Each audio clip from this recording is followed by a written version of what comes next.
What's up, guys? Welcome back to Reaction Booth.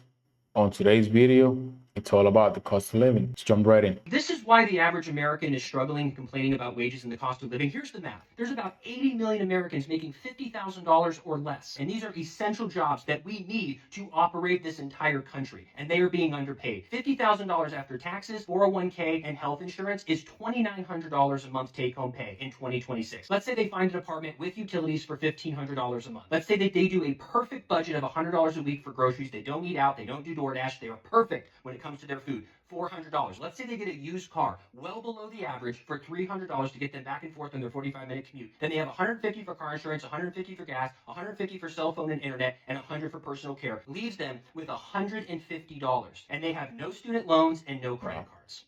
$50,000 back in the 90s or early 2000s. What's a lot of money? But now, like he said on the video, after they take taxes out, it's only gonna be, like he said, maybe $2,500. That's not enough. If you have a $50,000 salary and then you have to support a family of 3 or 4, that's no money. You're gonna have to cut so much that you're just gonna be struggling every single day. And that's why we see Americans having to look for 2, maybe 3 jobs, a main job and 2 part-time jobs, and they never get to have time with the family and spend time with the kids because they have to earn more money in order to live. And $50,000, you might say that's a lot of money, but it's really not. After they take everything out, you can't live on that. So somebody in America in 2026 who is financially perfect, zero debt, investing in their 401k, budgeting to the dime, has $150 left over.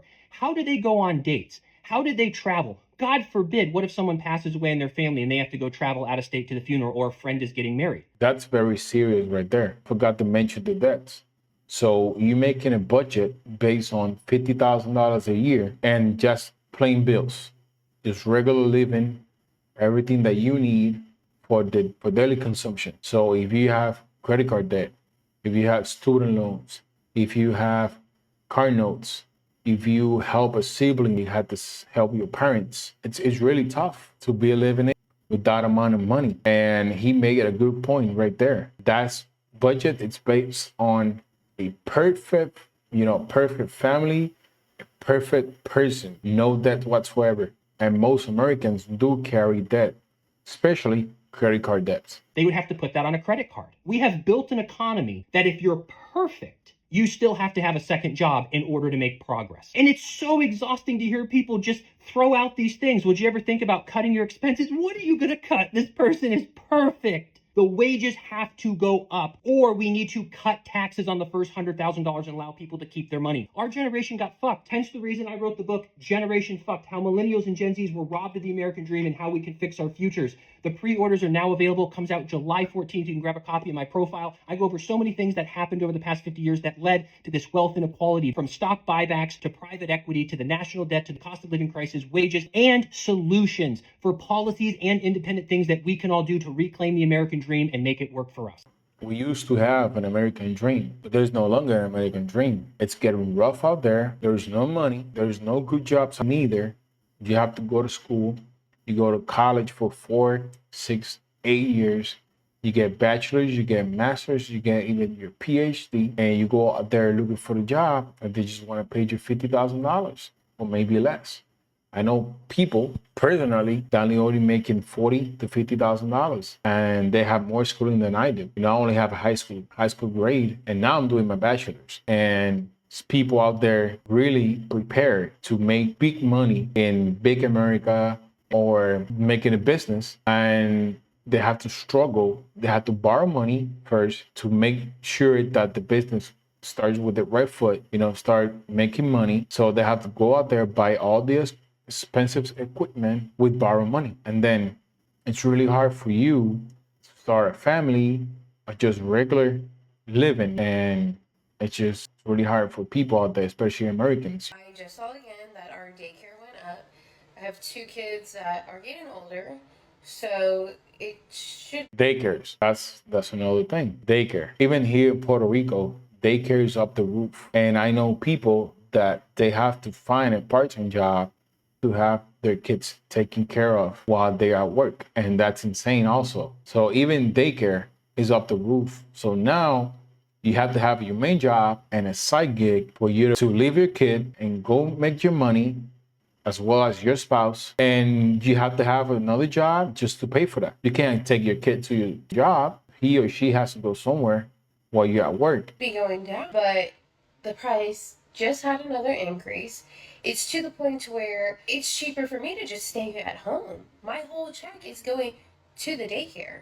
Our daycare cost is a couple $100 cheaper than our mortgage. I'm not like She pays almost the same thing as the mortgage in daycare. Wow. So she must be paying a lot of money on bills monthly. Wow. I truly don't understand how people are making it. It stresses me out. We don't live above our means. I mean, we literally take care of everything. We work 2 full-time jobs. Like, how are people doing it? Do we need to go get another job? Like, And then you go and get yourself a second job, a second full-time job, and then you're gonna be working 7 days a week. That's no living. You wanna be here, you wanna be healthy, and you wanna have a longevity. You wanna be out here, you wanna make your career last longer, make progression on your career so your salary keeps going up, and eventually you can build a better life for your family. But if you had to pause it and then get yourself in a situation that you have to go out there and find 2 or 3 full-time jobs, your family is going to struggle, your marriage is going to struggle, and it comes with a lot of headaches. And that's just how we're living nowadays. Everything is getting expensive, but at the same token, we should be looking ways to cut down on consumption.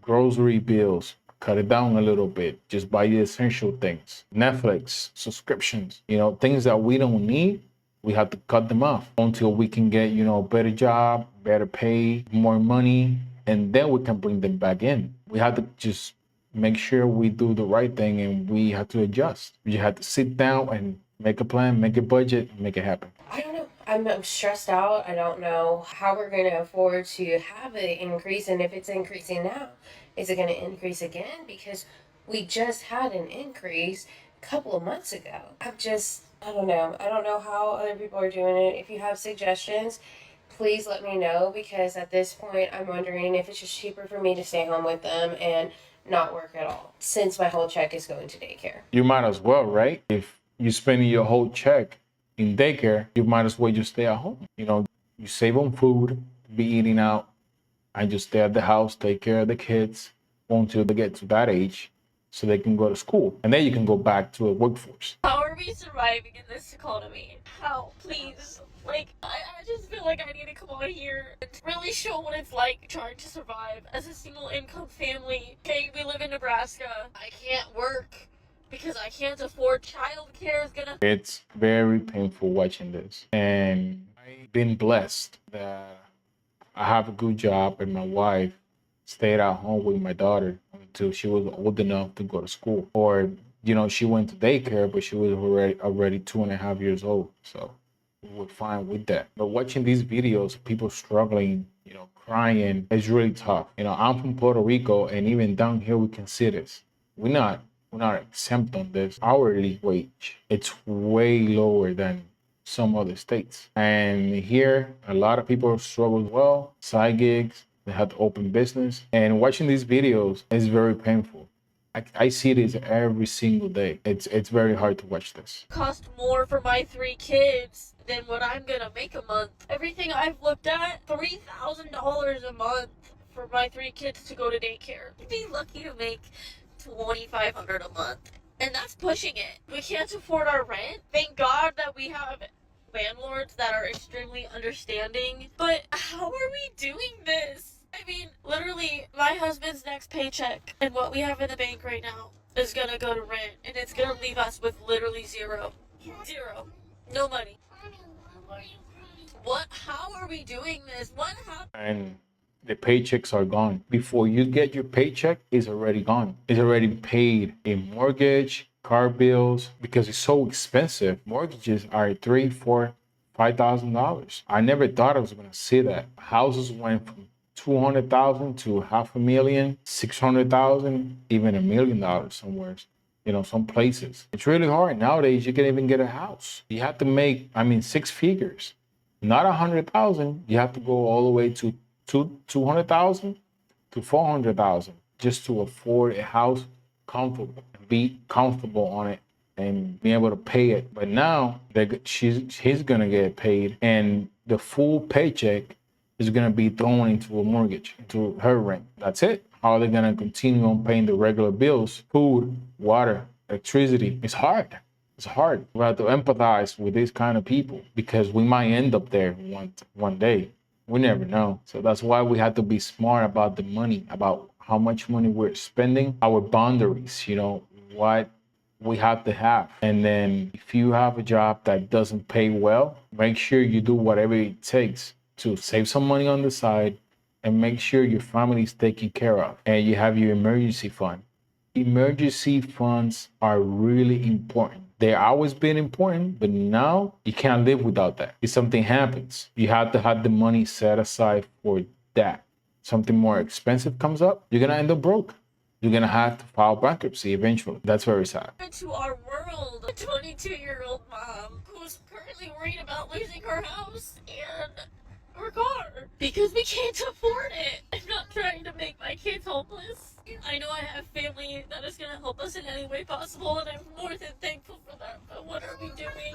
How are we doing this? How are we living? How are we surviving? The amount of stress that people go on about this subject, it's insane. But now we're seeing a lot of people that are actually falling back on family members because they cannot afford living because of the salary. They don't make money. And now a lot of people, they try to go back to school, find a better paying job. They get student loans, credit card debt. It's not the way to go. It's not the answer. Making more money doesn't even matter anymore. You know what I mean? Like, I remember making $10 an hour, bro. And I used to be like, you know what? If I was only making 20, I would be okay in life, right? I would be fine.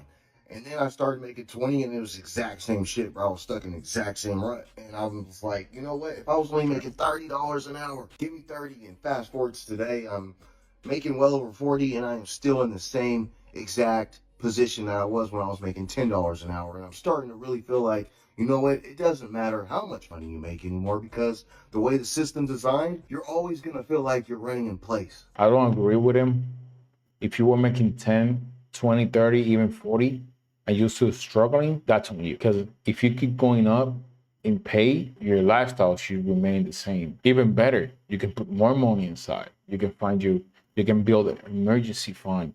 You can find all of these places where you can stash your money up. And then you'll be better. If you pay or your salary keeps going up and you keep increasing your lifestyle, then that's on you. And I don't agree with that. The way things look now, I don't think kids are going to be able to move out anytime soon. You know what I mean? Like, you know how they always be like, oh, when you're 18, you got to get out, blah, blah, blah. I'm going to tell my kids, y'all can stay as long as y'all want. Save your money.